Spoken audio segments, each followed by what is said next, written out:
सभी बच्चों का फिजिक्स ट्यूटोरियल में हार्दिक स्वागत है। डियर स्टूडेंट्स, मैं अंकित शर्मा आज आपके साथ इस वीडियो लेक्चर के माध्यम से जिस टॉपिक पर चर्चा करने जा रहा हूं वह टॉपिक है विद्युत क्षेत्र तथा विद्युत क्षेत्र की तीव्रता। हालांकि इस टॉपिक पर हमने कुछ चर्चा पिछले वीडियो लेक्चर में की थी। यदि आपने वह वीडियो लेक्चर नहीं देखा है तो आप उसे देखें ताकि हम आगे टॉपिक पर बढ़ते रहें। तो मैंने आपसे पिछले वीडियो लेक्चर में बात की थी विद्युत क्षेत्र, जिसे हम कहते हैं इलेक्ट्रिक फील्ड। इसी टॉपिक पर बात की थी। विद्युत क्षेत्र क्या होता है, एक बार मैं कुछ समय के लिए इसको रिपीट करना चाहूंगा ताकि हम फिर आगे बढ़ सकें। आपको मैंने बताया था कि कोई भी आवेश, मान लीजिए ये एक आवेश है Q, यह आवेश अपने चारों ओर एक निश्चित क्षेत्र या परिसीमा में ही अपने प्रभाव को प्रदर्शित करता है। अर्थात इस निश्चित क्षेत्र में ही यह आवेश किसी दूसरे परीक्षण आवेश पर आकर्षण या प्रतिकर्षण बल लगा पाता है। इस क्षेत्र को हम क्या कहते हैं? विद्युत क्षेत्र कहते हैं। यही बताया था मैंने आपको। इस क्षेत्र को हम कहते हैं विद्युत क्षेत्र। और किसी आवेश के प्रभाव क्षेत्र में अर्थात विद्युत क्षेत्र में हम जिस आवेश को रखते हैं और जो आवेश आकर्षण या प्रतिकर्षण बल का अनुभव करता है, यानी कि जिस पर बल लगता है, उस आवेश को हम कहते हैं परीक्षण आवेश। और वास्तविकता में इसे हम कहते हैं धन परीक्षण आवेश, जिसे हम दर्शाते हैं प्लस क्यू नॉट से। कि इसका अर्थ क्या हुआ? यदि हम इस धन परीक्षण आवेश को आवेश Q के विद्युत क्षेत्र के अंदर लाएंगे तो ही इस आवेश पर Q आवेश के कारण आकर्षण या प्रतिकर्षण बल लगेगा। पर यदि हम इस परीक्षण आवेश को आवेश Q के विद्युत क्षेत्र के बाहर रखेंगे तो इस परीक्षण आवेश पर Q आवेश के कारण कोई आकर्षण या प्रतिकर्षण बल नहीं लगेगा। यही बताया था मैंने आपको। यह जो परीक्षण आवेश होता है, धन परीक्षण आवेश, इसका परिमाण हम कैसा लेके चलते हैं? अल्प लेकर चलते हैं। क्यों? क्योंकि यदि इस परीक्षण आवेश का परिमाण अल्प होगा तो इस परीक्षण आवेश का विद्युत क्षेत्र कैसा होगा? बहुत कम होगा, नगण्य होगा। यदि हम इस परीक्षण आवेश का परिमाण ज्यादा ले लेते हैं तो इस परीक्षण आवेश का विद्युत क्षेत्र अधिक हो जाएगा और यह परीक्षण आवेश फिर अपने विद्युत क्षेत्र में Q आवेश पर भी बल लगाना प्रारंभ कर देगा। इसलिए हम किसी आवेश Q के विद्युत क्षेत्र में जो परीक्षण आवेश हम रखते हैं प्लस क्यू नॉट, यह अल्प परिमाण का होता है और इसका विद्युत क्षेत्र नगण्य होता है। ये बताया था मैंने आपको। तो विद्युत क्षेत्र की परिभाषा क्या बनती है? किसी आवेश के चारों ओर उत्पन्न वह क्षेत्र, कौन सा आवेश? स्थिर आवेश। किसी आवेश के चारों ओर उत्पन्न वह क्षेत्र जिसमें किसी परीक्षण आवेश को रखने पर वह आकर्षण या प्रतिकर्षण बल का अनुभव करता है, उस क्षेत्र को हम विद्युत क्षेत्र कहते हैं। और यदि मान लो मैं आपसे कहता हूं कि ये Q आवेश अपने विद्युत क्षेत्र की सीमा में इस प्लस Q नोट परीक्षण आवेश पर मान लीजिए कितना बल लगाता है, F बल लगाता है। कितना बल लगाता है? F बल लगाता है। तो विद्युत क्षेत्र की तीव्रता इस बिंदु पर, हम विद्युत क्षेत्र की तीव्रता उसी बिंदु पर निकालते हैं जिस बिंदु पर हमने परीक्षण आवेश को रखा है। तो विद्युत क्षेत्र में जिस बिंदु पर हमने परीक्षण आवेश को रखा है उस बिंदु पर विद्युत क्षेत्र की तीव्रता वेक्टर E किसके बराबर होती है? परीक्षण आवेश पर लगने वाले बल वेक्टर F तथा परीक्षण आवेश Q नोट के परिमाण के अनुपात के बराबर होती है। और इसका विद्युत क्षेत्र की तीव्रता का मात्रक होता है न्यूटन प्रति कूलम या वोल्ट प्रति मीटर एमकेएस पद्धति में। और 1 न्यूटन प्रति कूलम किसके बराबर होता है? 1 वोल्ट प्रति मीटर के। तो ये हमने बात की थी विद्युत क्षेत्र और विद्युत क्षेत्र की तीव्रता की। विद्युत क्षेत्र की तीव्रता के बारे में मैंने आपको बताया था कि परीक्षण आवेश पर लगने वाले बल तथा परीक्षण आवेश के परिमाण के अनुपात को हम कह रहे हैं विद्युत क्षेत्र की तीव्रता। यह कैसी राशि है? सदिश राशि है। और विद्युत क्षेत्र की दिशा या विद्युत क्षेत्र की तीव्रता की दिशा किस पर निर्भर करती है? विद्युत क्षेत्र में रखे गए धन परीक्षण आवेश पर लगने वाले बल पर निर्भर करती है। कि विद्युत क्षेत्र में धन परीक्षण आवेश पर जिस दिशा में बल लगेगा उसी दिशा में विद्युत क्षेत्र की तीव्रता को हम प्रदर्शित करेंगे। अब किस प्रकार से दर्शाएंगे वो हम अभी डिस्कस करेंगे इसी वीडियो लेक्चर में। तो यह जाती है विद्युत क्षेत्र की तीव्रता। फिर हमने चर्चा की थी किसी बिंदु आवेश के कारण विद्युत क्षेत्र की तीव्रता ज्ञात करना। कि हम इसमें चर्चा करते हैं एक आवेश है प्लस Q जो कि बिंदु O पर स्थित है। हमें इस आवेश के कारण R दूरी पर स्थित बिंदु P पर क्या ज्ञात करनी है? विद्युत क्षेत्र की तीव्रता ज्ञात करनी है। तो बिंदु P पर विद्युत क्षेत्र की तीव्रता किसके बराबर होगी? आपको मैंने फॉर्मूला बताया है, वेक्टर E बराबर होगा वेक्टर F बटा Q नोट के। क्लियर? यहां पर F क्या है? परीक्षण आवेश पर लगने वाला बल। अब परीक्षण आवेश पर बल तो तब लगेगा ना जब हम किसको लाएंगे? परीक्षण आवेश को लाएंगे। कौन से बिंदु पर? P पर। भाई जिस बिंदु पर आपसे विद्युत क्षेत्र की तीव्रता पूछी है परीक्षण आवेश को हम उसी बिंदु पर रखेंगे। तो अब हम क्या करते हैं, बिंदु P पर विद्युत क्षेत्र की तीव्रता निकालने के लिए हम इस पर एक परीक्षण आवेश को रखते हैं प्लस Q नोट को। परीक्षण आवेश हमेशा पॉजिटिव ही लिया जाता है। तो बिंदु P पर रखे गए इस परीक्षण आवेश प्लस Q नोट पर लगने वाले बल का परिमाण होगा F बराबर क्या जाएगा 1/4 पाई एप्सिलॉन नोट। आगे जाएगा Q1 Q2 की जगह है Q नोट बटा R स्क्वायर। यही होगा। तो इसलिए बिंदु P पर विद्युत क्षेत्र की तीव्रता का परिमाण क्या होगा?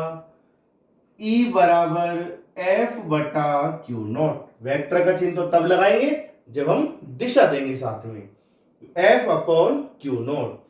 तो मैंने आपको बताया था जब आप F में परीक्षण आवेश पर लगने वाले बल में परीक्षण आवेश के परिमाण का भाग देंगे तो क्या होगा? Q नोट से Q नोट कैंसिल हो जाएगा।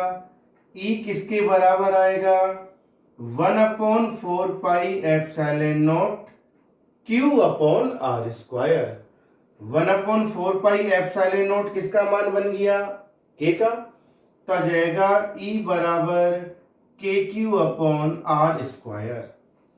भाई 1/4πε0 किसका मान बन गया? K का।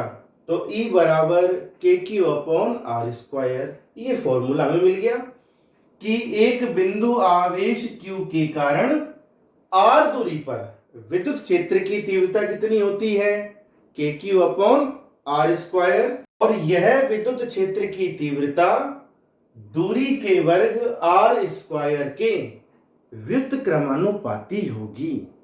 अर्थात जैसे जैसे हम किसी आवेश से दूर जाएंगे उस आवेश के विद्युत क्षेत्र की तीव्रता कम होती जाएगी और अनंत पर कितनी हो जाएगी? शून्य हो जाएगी। समझ में आ गया? तो यह आता है एक बिंदु आवेश के कारण विद्युत क्षेत्र की तीव्रता। यदि हम इस बिंदु आवेश के कारण विद्युत क्षेत्र की तीव्रता का दूरी के साथ ग्राफ बनाएं तो ये ग्राफ किस रूप में मिलेगा आपको? इस प्रकार से आपको प्राप्त होगा। ये तो आ जाएगी विद्युत क्षेत्र की तीव्रता। इसका आप वक्र बना रहे हैं दूरी के साथ, r के साथ। तो दूरी r बढ़ने के साथ साथ घटती जाएगी। तो ये ग्राफ आपको इस प्रकार से प्राप्त होगा कि जैसे जैसे बिंदु आवेश से दूरी बढ़ेगी r, उस आवेश के विद्युत क्षेत्र की तीव्रता कम होती चली जाएगी। और यदि मान लीजिए आप विद्युत क्षेत्र की तीव्रता का ग्राफ बनाते हैं किसके साथ? 1/r² के साथ। तो 1/r² के साथ जो ये वक्र मिलेगा आपको इस प्रकार से एक सरल रेखा के रूप में आपको प्राप्त होगा। क्यों? क्योंकि विद्युत क्षेत्र की तीव्रता 1/r² की तो समानुपाती है, तो समानुपाती वाला वक्र आ गया।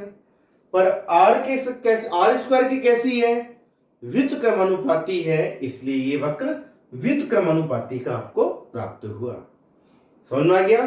तो ये था एक बिंदु आवेश के कारण उत्पन्न विद्युत क्षेत्र की तीव्रता तथा विद्युत क्षेत्र की तीव्रता का दूरी के साथ परिवर्तन का आलेख।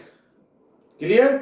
ये तो हमने बात की थी विद्युत क्षेत्र की तीव्रता के परिमाण की एक बिंदु आवेश के कारण। अब यदि हम दिशा की बात करें तो दिशा के लिए आप E को लिखोगे वेक्टर E से 1/4πε0Q।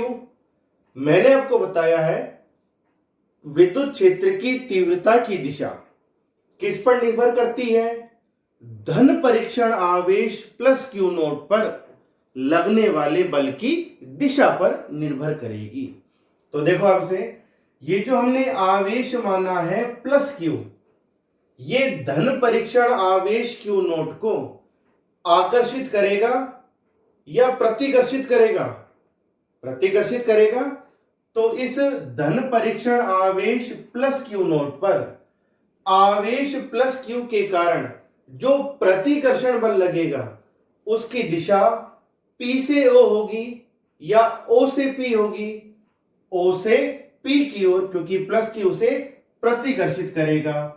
यह जाएगी बल की दिशा वेक्टर F।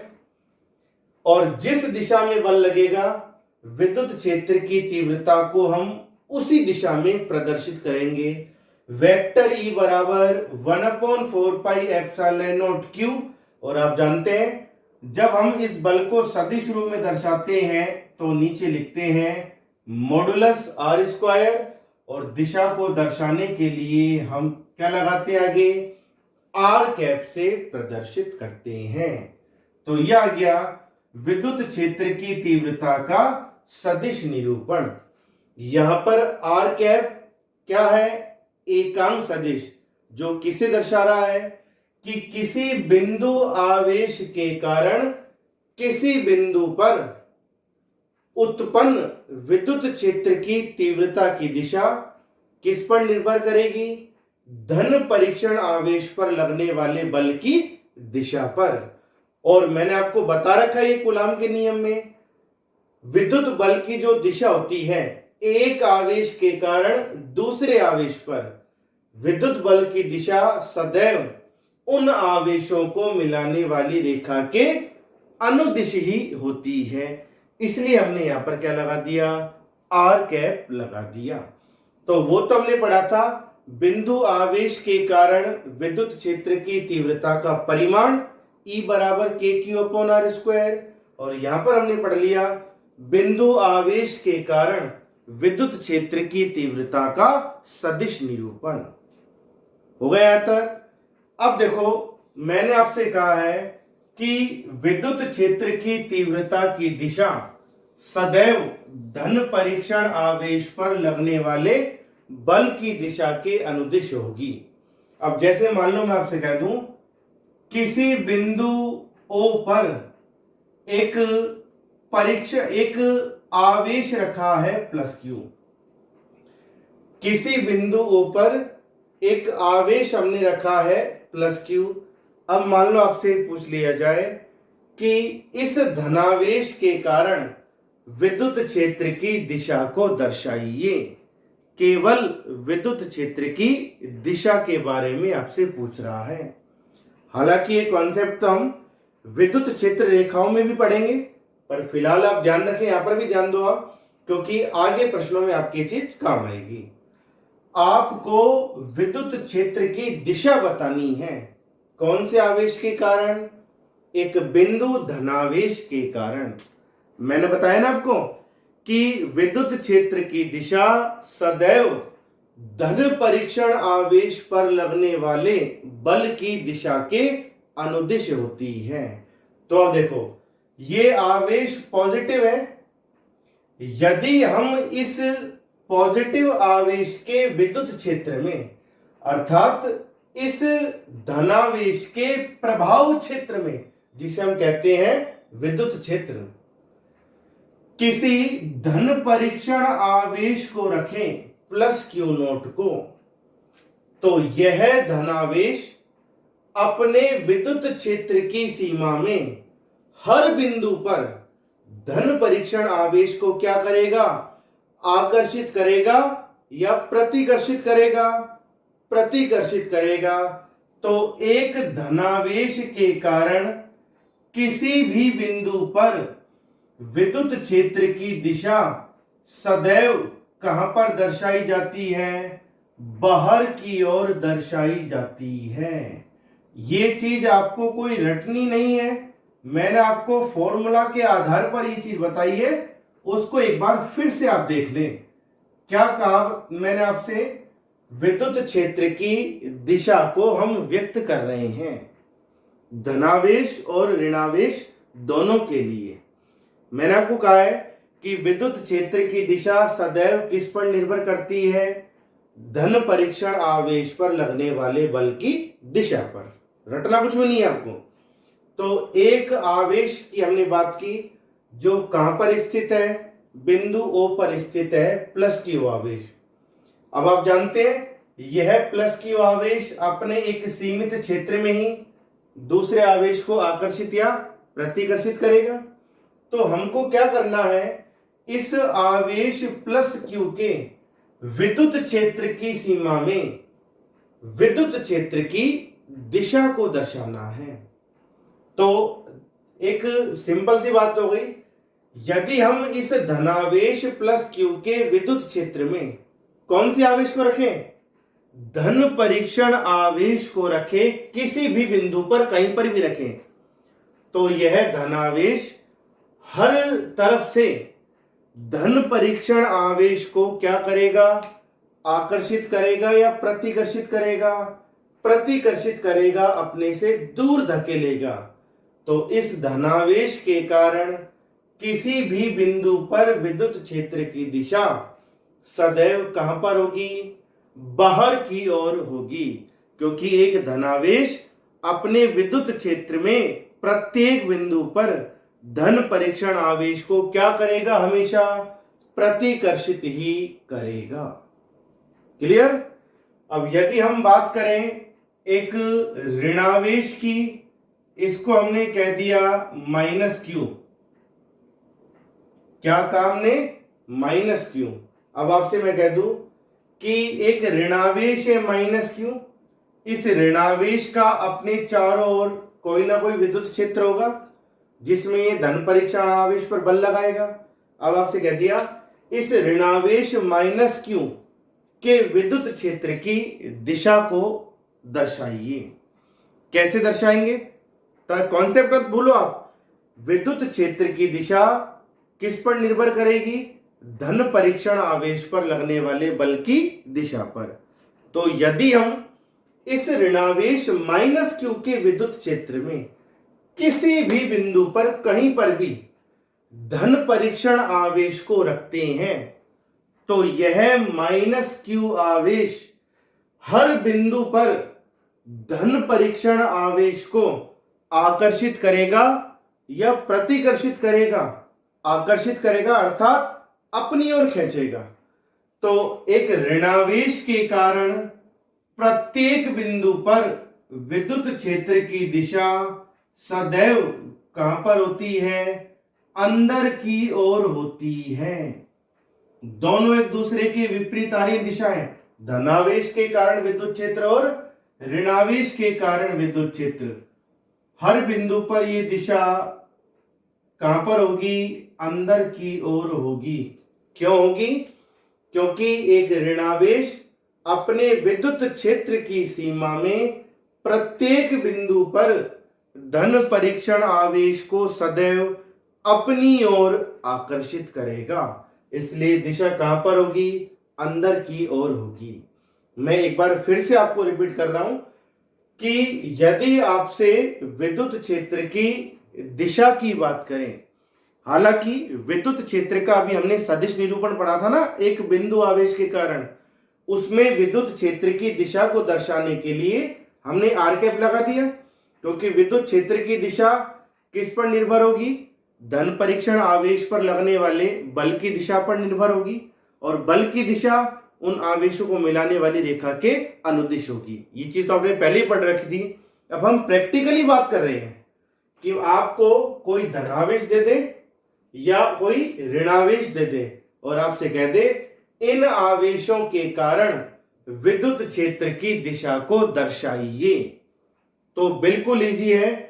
यदि हम इस धनावेश के विद्युत क्षेत्र की सीमा में कहीं पर भी धन परीक्षण आवेश को रखें तो ये धनावेश हर दिशा में धन परीक्षण आवेश को क्या करेगा? अपने से प्रतिकर्षित करेगा, दूर धकेलेगा। तो एक बिंदु धनावेश के कारण किसी भी बिंदु पर विद्युत क्षेत्र की दिशा हमेशा धनावेश से कहां पर होगी? बाहर की ओर होगी। इसी प्रकार यदि हम एक बिंदु ऋणावेश की बात करें तो एक बिंदु ऋणावेश के विद्युत क्षेत्र में कहीं पर भी आप धन परीक्षण आवेश को रख दो, यह बिंदु ऋणावेश हर जगह से धन परीक्षण आवेश को क्या करेगा? अपनी ओर आकर्षित करेगा। इसलिए एक ऋणावेश के कारण किसी भी बिंदु पर विद्युत क्षेत्र की दिशा सदैव उस ऋणावेश पर कहां की ओर होगी? अंदर की ओर होगी, न कि बाहर की ओर, क्योंकि ऋणावेश धन परीक्षण आवेश को अपनी ओर आकर्षित करता है। बिल्कुल इजी है, समझ में आ गई मेरी बात? अब मैं एग्जाम्पल के रूप में आपसे पूछूं, इन दिशाओं को आपको ध्यान में रखना है, यही दिशाएं आगे डेरिवेशन में काम आएंगी आपके। मान लो मैं आपसे कह दूं एक धनावेश है प्लस क्यू बिंदु ए पर रखा है, इस धनावेश प्लस क्यू के कारण आर दूरी पर स्थित बिंदु पी पर कितना विद्युत क्षेत्र होगा? ई बराबर के क्यू अपॉन आर स्क्वायर। यही होगा। एक धनावेश प्लस क्यू बिंदु ए पर रखा है, इस धनावेश प्लस क्यू के कारण आर दूरी पर स्थित बिंदु पी पर विद्युत क्षेत्र की तीव्रता का परिमाण अर्थात मान कितना होगा? ई बराबर के क्यू अपॉन आर स्क्वायर। यही होगा ना। अब मैं आपसे दिशा पूछ लूं, दिशा क्या होगी? क्या होगी दिशा? ए से पी होगी या पी से ए होगी? कहां की ओर होगी? ए से पी की ओर। मैंने आपको बताया ना, एक धनावेश हर तरफ से धन परीक्षण आवेश को हमेशा प्रतिकर्षित ही करेगा। इसलिए धनावेश के कारण किसी भी बिंदु पर आपसे विद्युत क्षेत्र की दिशा पूछ ले तो विद्युत क्षेत्र की दिशा उस धनावेश से कहां पर होगी? बाहर की ओर ही होगी। अर्थात बिंदु P पर विद्युत क्षेत्र की तीव्रता का परिमाण तो कितना हो गया? KQ/R²। दिशा हमेशा कहां पर होगी? बाहर की ओर होगी, अर्थात धनावेश से बाहर की ओर, A से P की ओर। ये होगी विद्युत क्षेत्र की दिशा। क्लियर? अब ऐसे हम बात करें, एक ऋणावेश -Q बिंदु A पर रखा है। एक ऋणावेश -Q बिंदु A पर रखा है।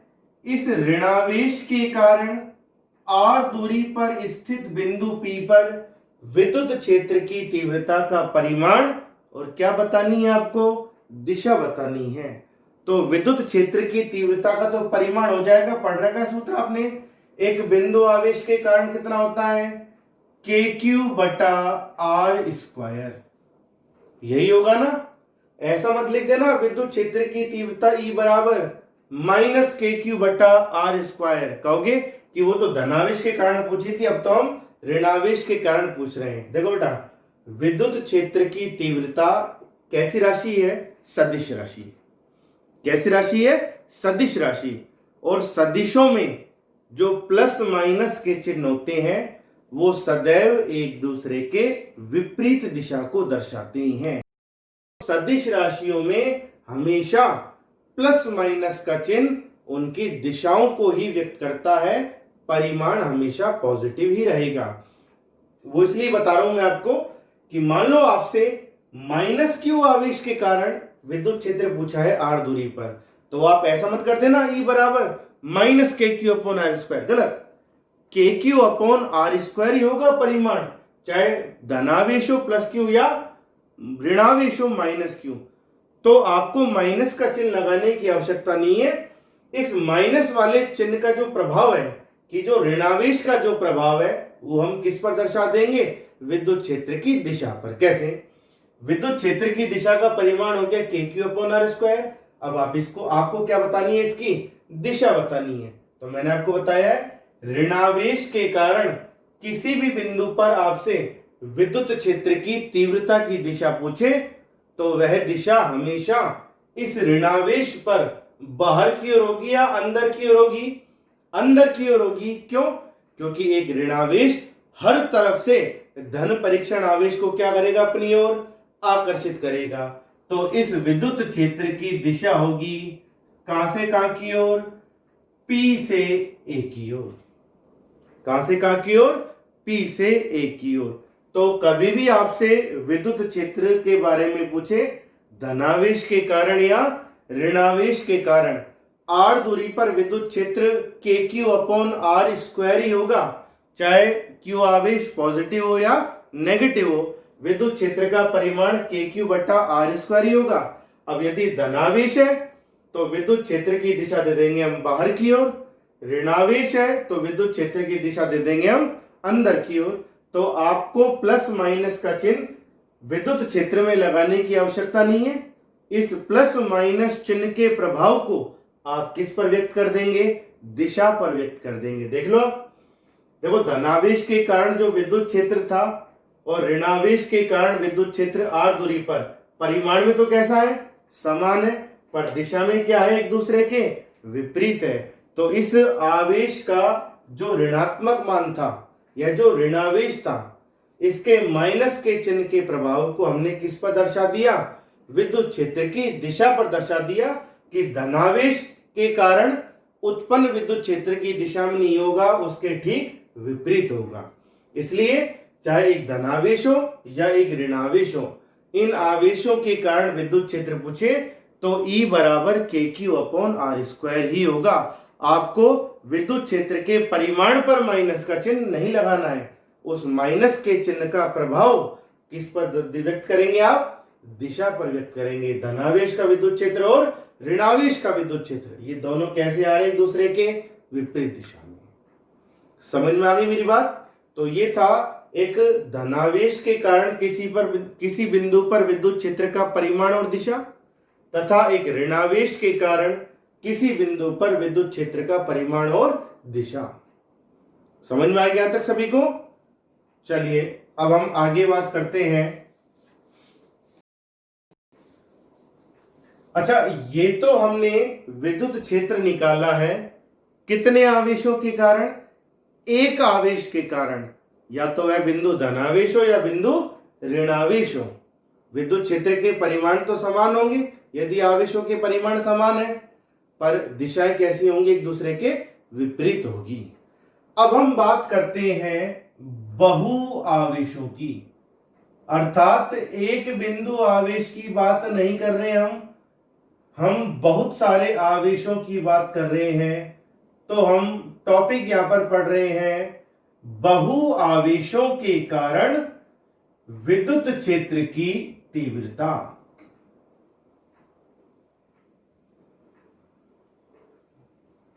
बहु आवेशों के कारण विद्युत क्षेत्र की तीव्रता, कि एक आवेश नहीं है, बहुत सारे आवेश है, अर्थात आवेशों का समूह है। देखो, मान लीजिए एक आवेश है Q1, दूसरा आवेश है Q2, तीसरा आवेश है Q3, और इसी क्रम में एक nवा आवेश है Qn। ये बहु आवेश है, अर्थात आवेशों का एक समूह है। हमें इन बहु आवेशों के कारण किसी बिंदु O पर विद्युत क्षेत्र की तीव्रता ज्ञात करनी है। अभी तो हमने सिर्फ एक बिंदु आवेश के कारण विद्युत क्षेत्र की तीव्रता निकाली है। कितनी होती है r दूरी पर? KQ बटा R स्क्वायर। अब हम बहु आवेशों की बात कर रहे हैं, आवेशों के समूह की। तो ये बहुत सारे आवेश हैं, Q1, Q2, Q3, Qn परिमाण के। हमें इन बहु आवेशों के कारण बिंदु O पर विद्युत क्षेत्र की तीव्रता ज्ञात करनी है। तो बताइए, बिंदु O पर कितने विद्युत क्षेत्र उत्पन्न होंगे? जितने आवेश हैं। भाई, एक आवेश के कारण r दूरी पर होता है KQ अपॉन R स्क्वायर। यहां पर आवेश कितने हैं? n, आवेशों की संख्या है n। तो बिंदु O पर कितने विद्युत क्षेत्र उत्पन्न होंगे? n विद्युत क्षेत्र उत्पन्न होंगे। तो मान लीजिए बिंदु O के सापेक्ष इस प्रकार से, पहला जो आवेश है Q1, इस आवेश Q1 की स्थिति बिंदु O के सापेक्ष कितनी है? R1। आवेश Q2 की स्थिति बिंदु O के सापेक्ष कितनी दी हुई है आपको? R2। ये स्थिति एक निश्चित दिशा में होगी ना, तो इसलिए हमने इसको सदिश रूप में व्यक्त कर दिया। R1 R2 ना लिख करके हम लिख दिया वेक्टर R1 वेक्टर R2। इसी प्रकार Q3 आवेश की मान लीजिए बिंदु O के सापेक्ष स्थिति कितनी है? Vector R3। और Qn आवेश की बिंदु O के सापेक्ष स्थिति कितनी है? Vector Rn। ये बहु आवेश है। अब हमें इन सभी आवेशों के कारण बिंदु O पर कुल परिणामी विद्युत क्षेत्र की तीव्रता ज्ञात करनी है। तो जब ऐसी कंडीशन आती है कि आपको एक बिंदु आवेश ना दे, बहुत सारे बिंदु आवेश दे, और उन आवेशों के कारण बिंदु O पर विद्युत क्षेत्र की तीव्रता आपसे पूछे, परिणामी मान पूछे आपसे, तो परिणामी विद्युत क्षेत्र की तीव्रता बहु आवेशों के कारण हम ज्ञात करते हैं अध्यारोपण के सिद्धांत से। आपने 11th क्लास में ये सिद्धांत पढ़ा है, अध्यारोपण का सिद्धांत। क्या होता है अध्यारोपण का सिद्धांत? अध्यारोपण का सिद्धांत का मतलब होता है, यदि किसी बिंदु पर आपको किसी सदिश राशि के भिन्न भिन्न मान दिए हुए हैं, कैसी दिशा में, भिन्न भिन्न दिशाओं में, तो उस बिंदु पर उस परिणामी सदिश का जो मान होगा सभी सदिशों के सदिश योगफल के बराबर होगा। जैसे मान लीजिए बिंदु O पर Q1 आवेश के कारण कितना विद्युत क्षेत्र है, वेक्टर E1। Q2 आवेश के कारण विद्युत क्षेत्र है वेक्टर E2। Q3 आवेश के कारण विद्युत क्षेत्र है वेक्टर E3 और Qn आवेश के कारण विद्युत क्षेत्र कितना है, वेक्टर En। तो अध्यारोपण के सिद्धांत के अनुसार यदि किसी बिंदु पर बहु आवेशों के कारण उत्पन्न विद्युत क्षेत्र की तीव्रता भिन्न भिन्न दिशाओं में हो, तो उस बिंदु पर परिणामी विद्युत क्षेत्र की तीव्रता किसके बराबर होगी, बहु आवेशों के कारण उत्पन्न विद्युत क्षेत्र की तीव्रताओं के सदिश योगफल के बराबर होगी। सदिश योगफल का मतलब केवल यही नहीं होता कि सबको जोड़ दो। सदिश योगफल का मतलब होता है सदिशों का हमें योग करना है, किसके आधार पर, दिशा के आधार पर। और आपने पढ़ रखा है समान दिशा में है तो उन्हें जोड़ दो, विपरीत दिशा में है तो उन्हें हम घटा दो।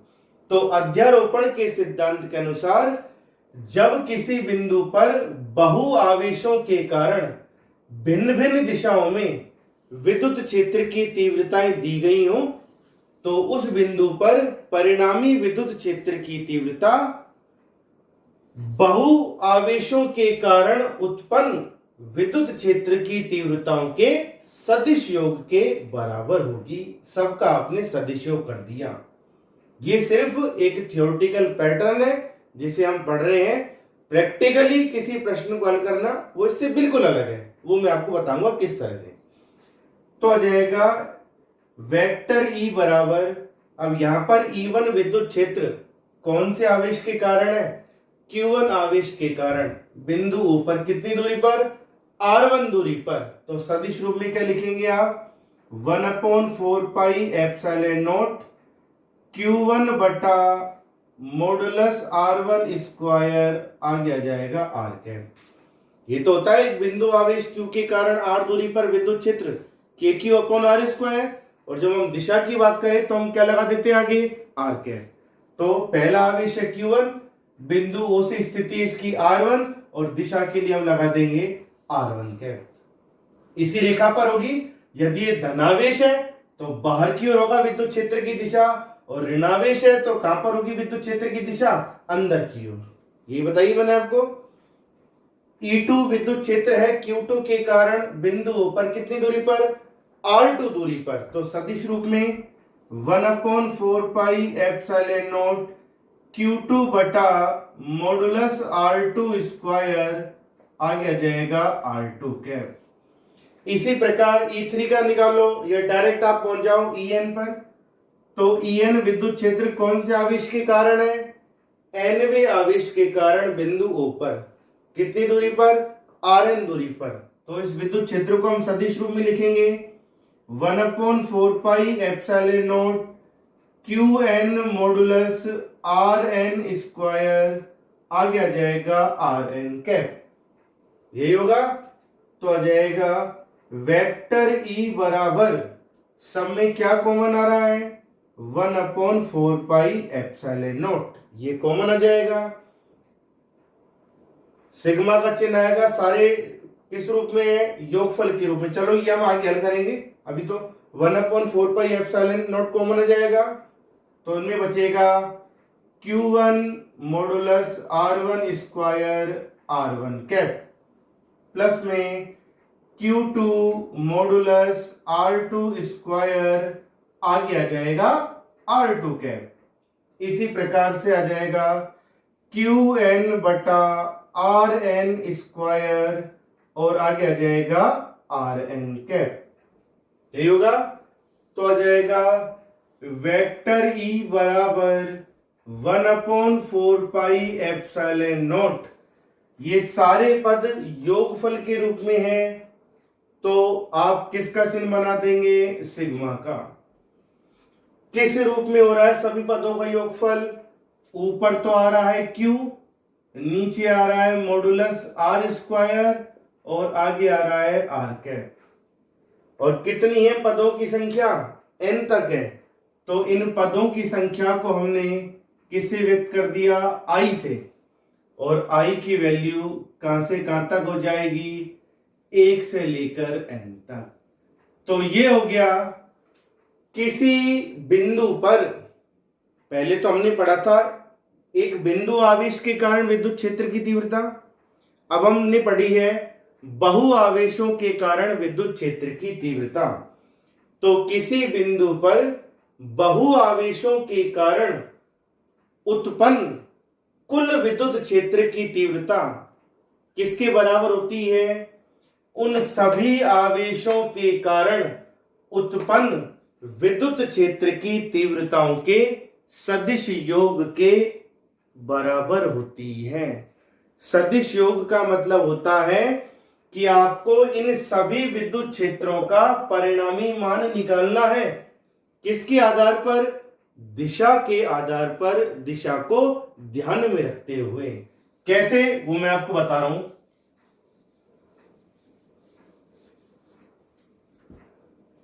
पहली बात, जब दो विद्युत क्षेत्र किसी बिंदु पर, मैंने आपको जो बताई है ना, धनावेश और ऋणावेश के कारण किसी बिंदु पर विद्युत क्षेत्र की दिशा धनावेश पर तो होगी बाहर की ओर, ऋणावेश पर होगी अंदर की ओर। तो इसी कॉन्सेप्ट से आप परिणामी विद्युत क्षेत्र निकाल पाएंगे। जब दो विद्युत क्षेत्र समान दिशा में हो, जब किसी बिंदु पर दो विद्युत क्षेत्र कैसी दिशा में हो? समान दिशा में हो, तो परिणामी विद्युत क्षेत्र होता है E1 प्लस E2। तो परिणामी विद्युत क्षेत्र का परिमाण उन विद्युत क्षेत्रों के परिमाण के योग के बराबर होगा। समान दिशा में है इसलिए जुड़ जाएंगे। दूसरा, जब किसी बिंदु पर दो विद्युत क्षेत्र परस्पर विपरीत दिशा में हो, तो विपरीत दिशा में होंगे तो क्या होंगे? आपस में घट जाएंगे। तो परिणामी विद्युत क्षेत्रों का E बराबर या तो होगा परिणामी विद्युत क्षेत्र का मान E1 माइनस E2, या फिर आप इसे क्या लिखेंगे? E2 minus E1। यही होगा। तीसरी बात, जब किसी बिंदु पर दो विद्युत क्षेत्र परस्पर लंबवत दिशा में हो, तो लंबवत दिशा में होंगे तो परिणामी विद्युत क्षेत्र होता है E बराबर अंडर रूट में E1 square plus E2 square. Clear? चौथी बात, जब किसी बिंदु पर दो विद्युत क्षेत्र एक दूसरे की दिशा से परस्पर कितना कोण बनाए? थीटा कोण बनाए, तो परिणामी विद्युत क्षेत्र होता है E बराबर अंडर रूट में E1 square plus E2 square plus 2E1 E2 cos theta. Very important है, ध्यान रखना ये चीज, आपके आगे डेरिवेशन में काम आएगी। तो जब किसी, मैंने आपको बताया है, वैसे तो हम ये कहते हैं बहु आवेशों के कारण किसी बिंदु पर परिणामी विद्युत क्षेत्र आपसे पूछे तो सभी आवेशों के कारण जो जो विद्युत क्षेत्र उत्पन्न हो रहे हैं उन सबका सदिश योग कर दो। ये तो एक थ्योरेटिकल पैटर्न हुआ, प्रैक्टिकली बिल्कुल इससे अलग होता है। सदिश योग का मतलब है परिणामी मान निकालो उनकी दिशा को ध्यान में रखते हुए, दिशा के आधार पर। जब दो विद्युत क्षेत्र समान दिशा में हो तो उस बिंदु पर परिणामी विद्युत क्षेत्र का परिमाण कैसे निकलता है? दोनों विद्युत क्षेत्रों के परिमाणों को जोड़ दो और परिणामी विद्युत क्षेत्र भी इसी दिशा में होगा। जब दो विद्युत क्षेत्र परस्पर विपरीत दिशा में हो और आपसे उस बिंदु पर परिणामी विद्युत क्षेत्र पूछे तो परिणामी विद्युत क्षेत्र का मान निकालने के लिए दोनों विद्युत क्षेत्रों को परस्पर आपस में घटा दो, या तो E1 माइनस E2 या E2 माइनस E1। ठीक है, जब किसी बिंदु पर दो विद्युत क्षेत्र परस्पर लंबवत दिशा में हो तो परिणामी विद्युत क्षेत्र निकालने के लिए हम फॉर्मूला काम में लेते हैं E बराबर under root E1 square plus E2 square. सदिशों के लिए ये पैटर्न आपने 11th में पढ़ा हुआ है सदिश वाले चैप्टर में, बस फर्क इतना सा है अब हम उस सदिश वाले पैटर्न को कहां पर लागू कर रहे हैं, विद्युत क्षेत्र पर, क्योंकि विद्युत क्षेत्र एक सदिश राशि है। और जब दो विद्युत क्षेत्र किसी बिंदु पर परस्पर आपस में कितना कोण बनाए, थीटा कोण बनाए दिशाओं में, तो परिणामी विद्युत क्षेत्र होता है अंडर रूट में E1 square plus E2 square plus में 2E1 E2 cos थीटा। यह जाता है किसी बिंदु पर उत्पन्न दो विद्युत क्षेत्रों के परिणामी विद्युत क्षेत्र का परिमाण ज्ञात करना। समझ में आ गया तक सभी को? अब हम आगे एक प्रश्न को लेते हैं।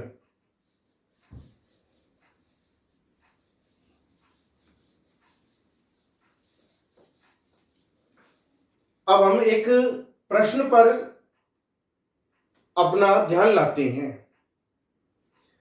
इस प्रश्न में आपसे कहा गया है एक आवेश प्लस 2 माइक्रोकूलाम बिंदु ए पर रखा है, दूसरा आवेश प्लस 4 माइक्रोकूलाम बिंदु बी पर रखा है। दोनों आवेशों के मध्य की दूरी है 1 मीटर। क्या कहा है? प्लस 2 माइक्रोकूलाम आवेश बिंदु ए पर है, प्लस 4 माइक्रोकूलाम आवेश बिंदु बी पर है। दोनों आवेशों के मध्य की दूरी है 1 मीटर। यदि आपसे मैं कह दूं इस रेखा ए बी के किसी बिंदु ओ पर परिणामी विद्युत क्षेत्र 0 हो, प्रश्न में क्या कहा है? यदि इस रेखा ए बी के बिंदु ओ पर परिणामी विद्युत क्षेत्र कितना हो? 0 हो, तो आपको बिंदु ओ की स्थिति ज्ञात करनी है। फिर से देखिए, एक एग्जाम्पल पर हम विचार कर रहे हैं यहां पर, जिसमें प्लस 2 माइक्रोकूलाम आवेश तो बिंदु ए पर रखा है, प्लस 4 माइक्रोकूलाम आवेश बिंदु बी पर रखा है। दोनों के मध्य की दूरी है 1 मीटर। और आपसे कह दिया यदि इस रेखा ए बी के दोनों आवेशों को मिलाने वाली इस रेखा के बिंदु ओ पर परिणामी विद्युत क्षेत्र कितना हो? 0 हो, तो आपको बिंदु ओ की स्थिति ज्ञात करनी है। बताना है कि बिंदु ओ कहां पर होगा कि इस पर परिणामी विद्युत क्षेत्र 0 हो। मान लीजिए हमने कह दिया बिंदु ओ, इसकी ए से स्थिति है x। बिंदु ओ दोनों आवेशों को मिलाने वाली रेखा ए बी के बिंदु ओ पर आपसे कहा है प्रश्न में परिणामी विद्युत क्षेत्र 0 है, तो हमें बिंदु ओ की स्थिति बतानी है कि बिंदु ओ है कहां पर। हमने कह दिया मान लीजिए बिंदु ओ प्लस 2 माइक्रोकूलाम आवेश से कितनी दूरी पर है? x दूरी पर। तो प्लस 4 माइक्रोकूलाम आवेश से कितनी दूरी पर होगा? 1 माइनस एक्स दूरी पर। कितनी दूरी पर? 1 माइनस एक्स दूरी पर। अब बिंदु ओ पर परिणामी विद्युत क्षेत्र 0 कहां है? अब आप देखें बिंदु ओ के निकट कितने आवेश है? 2 आवेश है, प्लस 2 माइक्रोकूलाम और प्लस 4 माइक्रोकूलाम। तो पहली बात हम करें बिंदु ओ पर कितने विद्युत क्षेत्र उत्पन्न होंगे? बिंदु ओ पर 2 विद्युत क्षेत्र उत्पन्न होंगे, एक तो 2 माइक्रोकूलाम के कारण और दूसरा 4 माइक्रोकूलाम के कारण। तो मान लीजिए प्लस 2 माइक्रोकूलाम आवेश के कारण, प्लस 2 माइक्रोकूलाम आवेश के कारण बिंदु ओ पर विद्युत क्षेत्र का परिमाण कितना है? E1 है। बिंदु ओ पर विद्युत क्षेत्र का परिमाण कितना है? E1। कितना होगा? E1 बराबर क्या होता है? बिंदु आवेश के कारण विद्युत क्षेत्र KQ अपॉन आर स्क्वायर। तो आ जाएगा के क्यू कितने आवेश के कारण है, 2 माइक्रोकूलाम के कारण 2 गुणा 10 की घात -6 कितनी दूरी पर, x दूरी पर। तो आ जाएगा एक्स स्क्वायर के क्यू अपॉन आर स्क्वायर। तो +2 माइक्रोकूलाम आवेश के कारण बिंदु O पर विद्युत क्षेत्र हमने माना है E1। अब ये किस दिशा में होगा, दिशा तो बताओ, जब तो हम परिणामी मान निकालेंगे। तो दिशा देखो, +2 माइक्रोकूलाम कैसा आवेश है, धनावेश। और मैंने आपसे कहा है धनावेश के कारण किसी भी बिंदु पर विद्युत क्षेत्र की दिशा धनावेश से कहां पर होगी, बाहर की ओर होगी। तो बिंदु O पर +2 माइक्रोकूलाम आवेश के कारण विद्युत क्षेत्र की दिशा इस धनावेश से बाहर निकलती हुई होगी, यह जाएगा E1। ये होगा। अब +4 माइक्रोकूलाम आवेश के कारण मान लीजिए बिंदु O पर कितना विद्युत क्षेत्र है, E2। तो +4 माइक्रोकूलाम आवेश के कारण बिंदु O पर क्या निकाल रहे हैं हम, विद्युत क्षेत्र कितना मान लिया हमने, E2। वही हो जाएगा के क्यू बटा आर स्क्वायर, कितना आवेश है, +4 माइक्रोकूलाम 4 गुणा 10 की घात -6, ये तो हो गया के क्यू बटा आर स्क्वायर।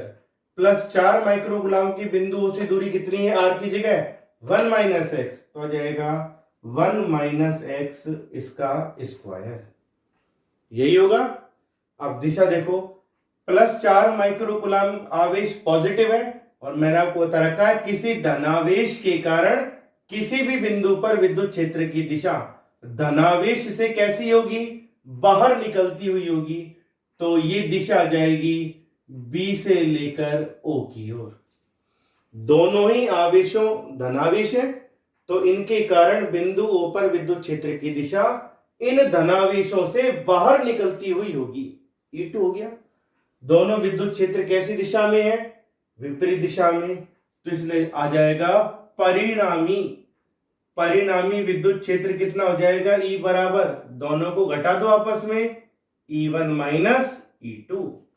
और प्रश्न में परिणामी विद्युत क्षेत्र ऊपर कितना माना है, 0 बराबर E1 - E2। पक्षांतरण आप करेंगे, E1 बराबर होगा E2 के, ठीक है।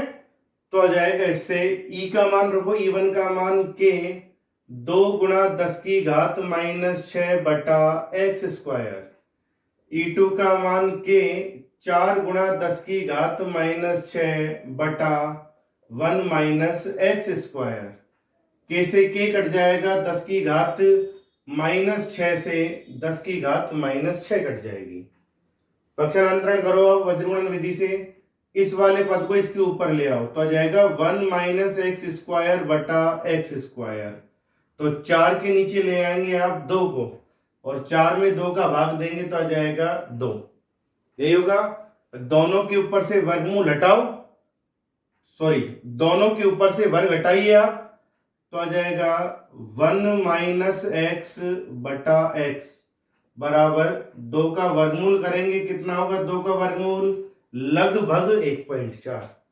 2 का वर्गमूल कितना होता है, लगभग 1.4। तो आ जाएगा इससे, अब गुणा कर दो, सॉरी 1 में x का भाग लगाओ, 1 बटा एक्स माइनस x में x का भाग 1 बराबर 1.4।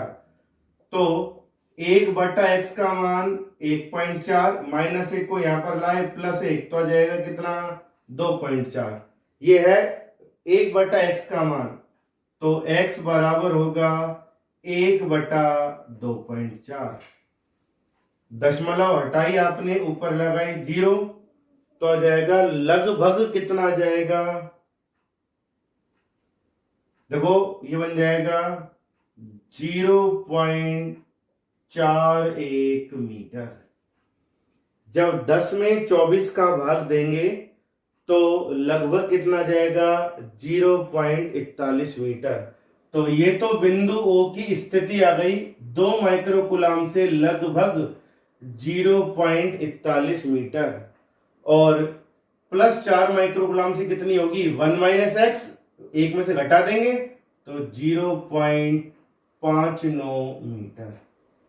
तो हल कर दिया हमने प्रश्न को। आपसे कहा था दोनों आवेशों को मिलाने वाली रेखा के बिंदु O पर परिणामी विद्युत क्षेत्र 0 है। तो बिंदु O की स्थिति क्या होगी, हमने बता दिया। बिंदु O की स्थिति +2 माइक्रोकुलाम से तो होगी 0.41 मीटर दूरी पर, और +4 माइक्रोकुलाम से होगी लगभग 0.59 मीटर दूरी पर। तो ये था किसी बिंदु पर जब दो विद्युत क्षेत्र उत्पन्न हो रहे हो तो कॉन्सेप्ट वही है। पहले देखो ये दोनों विद्युत क्षेत्र कौन कौन से बिंदु आवेशों के कारण थे, धनावेश ऋणावेश जो भी कारण उत्पन्न हो रहे हैं उनकी दिशा को व्यक्त कर दो। मैंने बताया धनावेश से दिशा होगी बाहर निकलती हुई, ऋणावेश पर होगी अंदर की ओर। तो फिर परिणामी विद्युत क्षेत्र के लिए देखें, समान दिशा में तो जोड़ दे, विपरीत दिशा में तो उन्हें आप घटा दे। बिंदु O पर परिणामी विद्युत क्षेत्र दोनों विपरीत दिशा में तो हमने घटा दिया, और प्रश्न में कह दिया आपसे कि बिंदु O पर परिणामी विद्युत क्षेत्र 0 है, तो हमने परिणामी को कर दिया 0। समझ में आ गया सभी को?